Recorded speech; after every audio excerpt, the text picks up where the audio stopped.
조갑제 TV 시청자 여러분 안녕하십니까. 내일 문재인 대통령이 중국을 국빈 방문합니다. 16일까지 여러 행사가 예정되어 있는데 제일 중요한 시진핑 국가주석과의 정상회담 이후에 공동성명이 나와야 하는데 공동성명을 내지 않기로 했다고 합니다. 그리고 공동언론 발표문은 공동성명보다 약간 급수가 낮습니다만은 그것도 내지 않기로 했다고 합니다. 그리고 공동기자회견도 하지 않기로 했다고 합니다. 다만 각각이 자기 편에 서서 자기 입장에서 그 회담 결과를 각자 발표하는 것으로 이렇게 정리가 되었다고 합니다. 물론 막판에 가서 이 형식이 수정될 가능성은 있습니다. 이렇게 된 가장 큰 이유는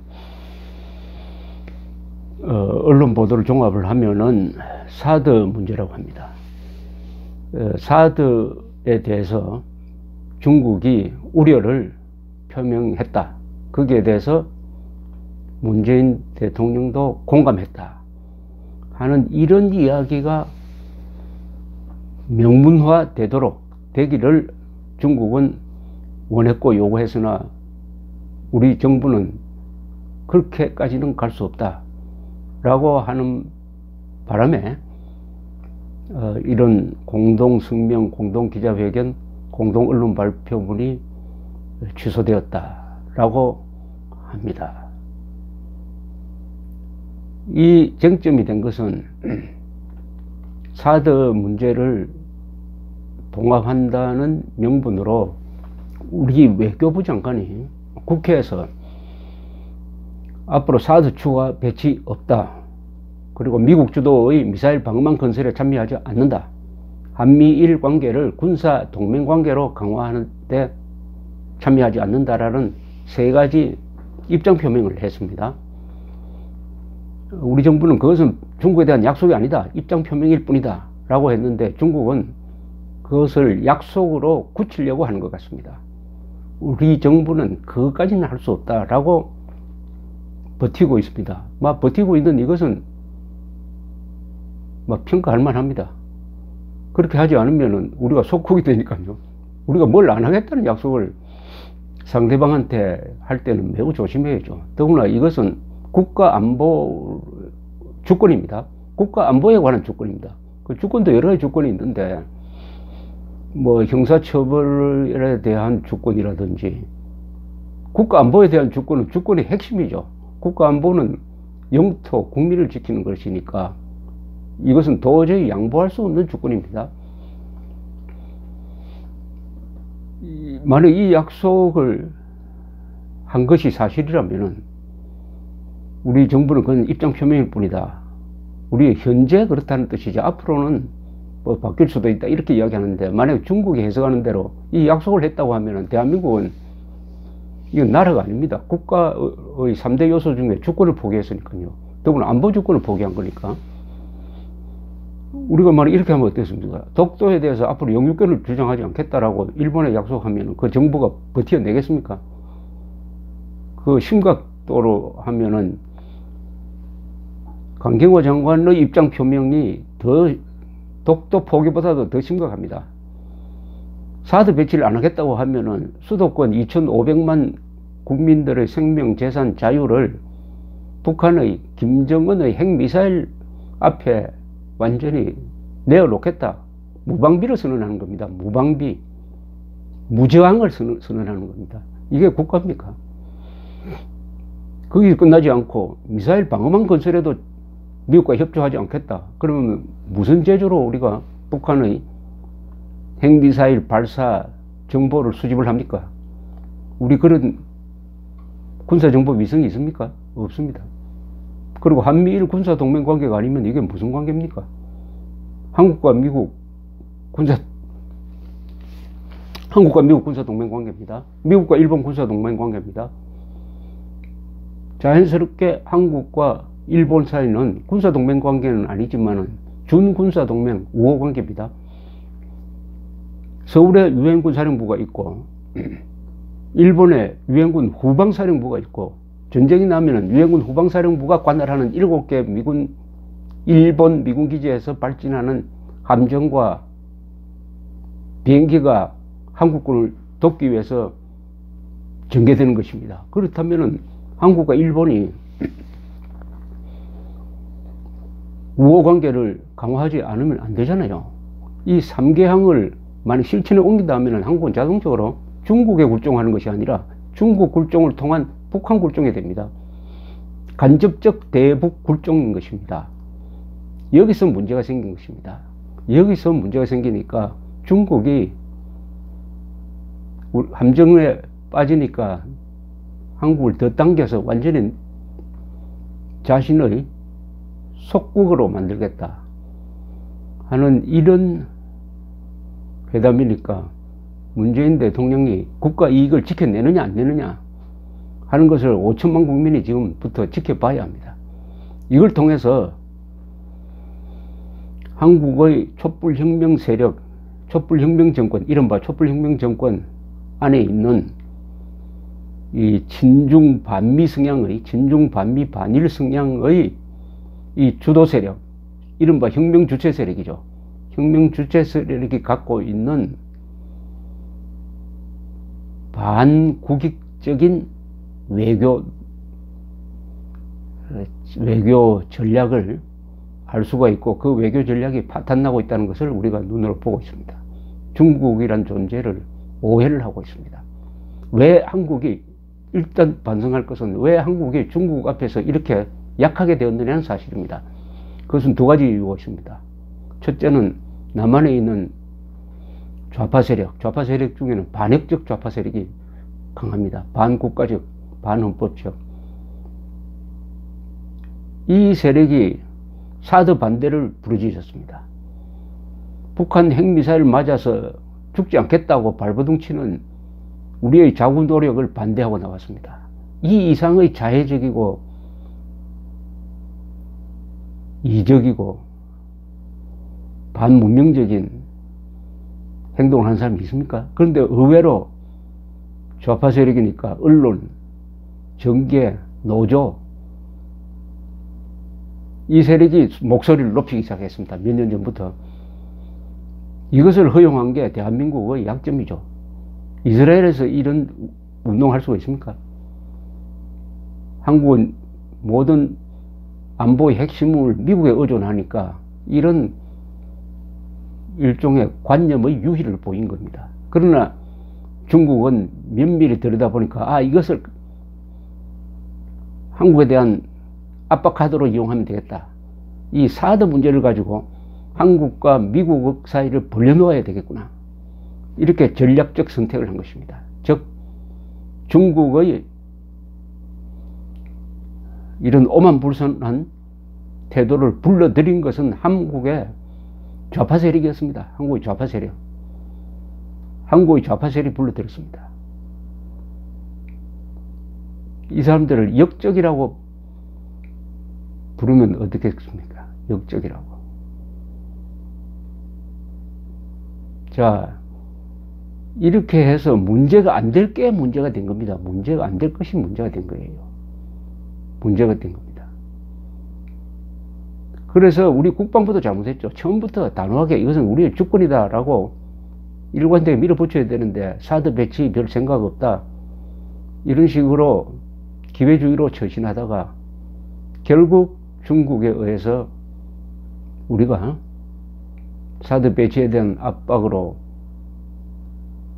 관광객을 안 보낸다든지 중국 내에 있는 롯데 백화점에 대해서 압박을 한다든지 하는 이런 식으로 경제보복을 하기 시작을 했습니다. 그러나 그 피해는 사실은 미미했어요. 우리가 중국에 대해서 보복할 수단도 있습니다. 근데 반도체 수출 안 하겠다고 하면 중국의 전자산업은 치명적 타격을 입게 되어 있습니다. 우리 보복 수단이 있는데도 우리는 계속 당하면서 수세에서 벗어나지를 못했습니다.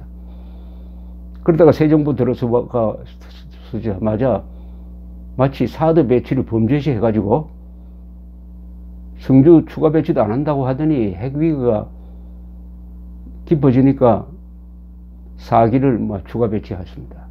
그러나 성주 사드로는 수도권 방어가 불가능합니다. 그럼 신속하게 지금 수도권에 배치를 미국에 요구를 해야 됩니다. 더구나 이 사드는 주한미군이 자신들 경비로서 지금 배치하고 있는 겁니다. 우리 예산에 한 푼도 들어가지 않습니다. 지금 전쟁이 나면은 만약 북한이 핵으로 수도권을 공격할 때 사드가 있었으면은 대부분의 핵미사일을 막을 수 있는데 사드가 없어가지고 북한이 쏘는 핵미사일 10방을 다 맞고 2,500만 중에 반이 죽었다. 이렇게 하면 그 책임은 누가 져야 됩니까? 문재인 정부가 져야 되는 거 아닙니까? 이렇게 함으로써 자진해서 한국의 좌파 세력이 자진해서 중국의 속국 그리고 중국을 통한 북한에 대한 굴종의 길을 선택한 것입니다. 친중 반미 외교. 근데 친중 반미 외교의 부작용이 뭐냐?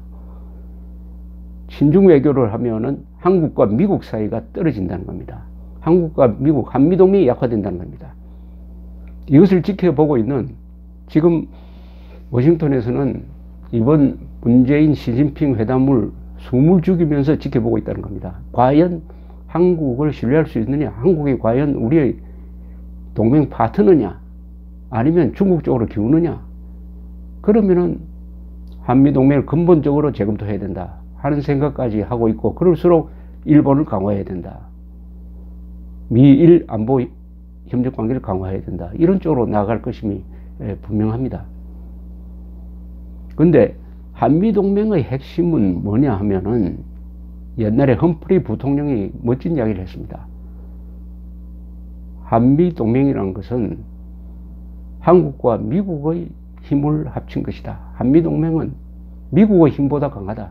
한미동맹은 한국의 힘보다 강하다. 왜냐? 한국과 미국의 힘을 합친 것이다. 자, 지금 문재인 대통령이 한미동맹이 강하면은 시진핑 앞에 서서 당당하게 대할 수가 있습니다. 한국 플러스 미국의 힘을 믿고 당당하게 대처할 수가 있습니다.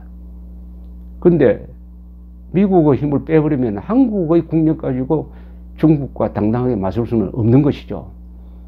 한미, 더 높여서 한미일 동맹관계 속에 있어야 한국은 독자성, 주권을 잃지 않고, 즉 자유를 잃지 않고 개인의 자유까지 포함됩니다. 국가의 자유, 중국과 상대할 수가 있는 것입니다.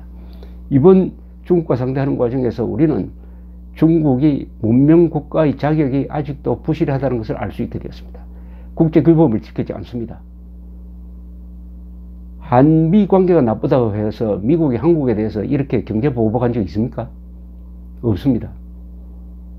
한일 관계가 나쁘다고 해서 일본이 중국처럼 한국을 이렇게 대한 적이 있습니까? 없습니다. 중국이란 나라 자체가 과거 역사를 보면 전제 왕조입니다. 민주주의를 한 번도 경험해 본 적이 없습니다. 더구나 공산주의 국가입니다. 지금도. 문명국가라고 볼 수 없습니다. 경제대국, 군사대국은 확실하나 문명국가가 아닌데 우리가 문명의, 말하자면 세계 문명의 기수인 미국을 버리고 중국 쪽으로 붙는다. 해양 문화권에서 대륙 문화권으로 편입된다. 그것은 자유를 버리는 겁니다. 억압을 선택하는 것입니다. 그 결정적인 분기점이 사드 문제를 어떻게 다루느냐 하는 것입니다. 사드 문제. 대한민국 70년은 문명 건설의 역사였습니다. 우리가 대륙 문화권에서 벗어나 스탈린, 모택동, 김일성의 영향권에서 벗어나 미국, 유럽, 일본과 친하고 그리하여 자유민주주의, 시장경제, 법치주의를 채택함으로써 오늘의 이런 근사한 문명국가를 만들었습니다. 한국인이 가지고 있는 여권으로는 157개국의 무비자 입국이 가능합니다. 세계에서 네 번째로 강한 여권을 가지고 있는 이 나라, 2030년에 가면 남녀공이 최장수국이 되는 이 대한민국의 문명 건설은 한미동맹이란 울타리가 없었으면 불가능했습니다. 한미동맹이란 울타리. 이 한미동맹이란 울타리를 벗어나 가지고 정글과 같은 중국이 친 울타리로 지금 뛰어넘어가겠다는 것이 문재인 정부 아닙니까? 그 결과는 5천만의 불행으로 귀결될 것입니다. 그러나 아마 문재인 대통령이 우리가 입장 표명한 이른바 산불, 그 이상은 할 수 없다. 명문화해서 중국에 대해서 굴종적으로는 하지 않겠다라는 정도를 버티고 있는 것은 문재인 대통령도 그 한계를, 대한민국이 중국에 다가갈 수 있는 그 한계를 인식하고 있다는 것 아니겠습니까? 그런 점에서는 이 부분에 대해서는 우리 국민이 문재인 대통령을 응원을 해야 됩니다. 문재인 대통령에 대한 찬반을 떠나서 대한민국을 대표하는 대통령으로서 시진핑 주석 앞에 당당하게 서가지고 안보주권 상납이라는 이 불행한 일이 일어나지 않도록 여론의 뒷받침이 필요하다고 생각을 합니다. 무엇보다도 이른바 촛불혁명 정권이 반공, 자유, 민주, 법치의 국가 정체성을 훼손하고 파괴하는 그 결과는 또한 한국의 외교 노선, 한국 발전의 성공 노선인 자유민주주의 해양문화권 전략을 포기하고 어둠의 땅인 대륙에 편입되는 쪽으로 가게 된다는 그 필연적인 결과에 대한 철저한 반성이 있어야 될 것이라고 생각합니다. 감사합니다.